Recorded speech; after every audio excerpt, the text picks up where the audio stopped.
This video was created with the assistance of artificial intelligence for educational and narrative purposes. The imagery, voiceover, and data visualizations are AI generated.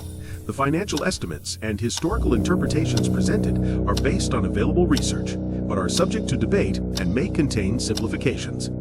The producers disclaim liability for any inaccuracies and encourage viewers to conduct further research on this complex topic. Our first film, The Colonial Debt, presented a case based on historical records and economic data.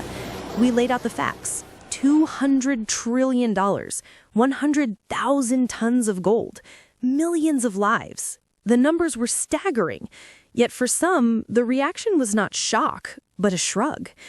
A powerful documentary provokes powerful reactions. The response from some corners wasn't a refutation of the facts, but a defense of the very system that created them. We received a critique that serves as a perfect microcosm of the entire modern debate. It claims to be pragmatic, realistic, just business.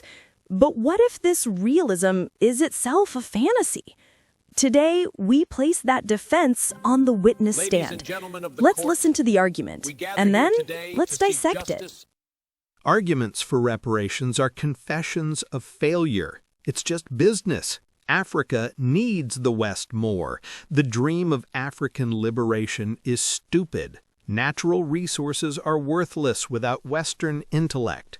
These arguments sound tough, logical even, but they're built on a foundation of historical amnesia and flawed logic. Let's break down why. First, the core lie. It was just business. Business implies a voluntary transaction. What part of forced labor, massacres, and the systematic dismantling of existing kingdoms and industries was voluntary? This wasn't business. It was a 500-year-long robbery. And you don't get to keep the stolen goods because you built a better safe. Africa depends much more on the Western powers. Raw materials can be found outside Africa. This is the arrogance of the present, ignoring the dependency they created. But let's talk about the future.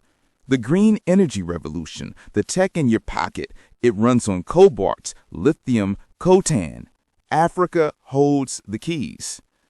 Yes, resources exist elsewhere, but at what environmental and financial cost? The real question is, can the West afford not to have a stable, partnered Africa? Natural resources without intellectual resources amount to nothing. This is the ultimate insult. It ignores that Europe systematically destroyed African intellectual and industrial capacity. You can't dismantle someone's universities, label their knowledge savage, and then claim superiority because you kept educating yourself. Reparations are the seed funding to rebuild that intellectual and industrial base. It's not a handout. It's an investment in a partner for the 21st century. Remember the OPEC embargo? Things didn't turn out as they expected. The OPEC embargo didn't fail. It made the Gulf states unimaginably wealthy and powerful overnight. It proved the power of resource sovereignty. The lesson isn't to avoid leverage. It's to use it wisely to build your own future. Africa's goal isn't an embargo. It's to move up the value chain, to build, not just dig, and that requires capital that was stolen. So, to the critic who asks if Africa can make an offer the West can't refuse, the offer is already on the table. It's not a threat. It's an invitation. It is the only future that makes business sense for everyone. Ultimately, this is more than a historical accounting. It is a test of our collective conscience. Some will only see a financial transaction, but I believe others will recognize this for what it is: the essential peace DNA required to build a stable and prosperous future for all. A future where partnership is finally built on the solid ground of justice, not the quicksand of past theft. Let's be unequivocal. We are done Africans asking. are done we are asking. done begging. They are From done this point begging. forward, From We this are point the forward, architects of they our are own the fate. architects of their own And that fate. means and we that means control the they terms. control the terms. We will decide who gets to be a partner in our their growth and who finds themselves themselves opposed to their our ascent. ascent. We all know We this know will this be contested. The architects of the old order will not relinquish their privilege peacefully.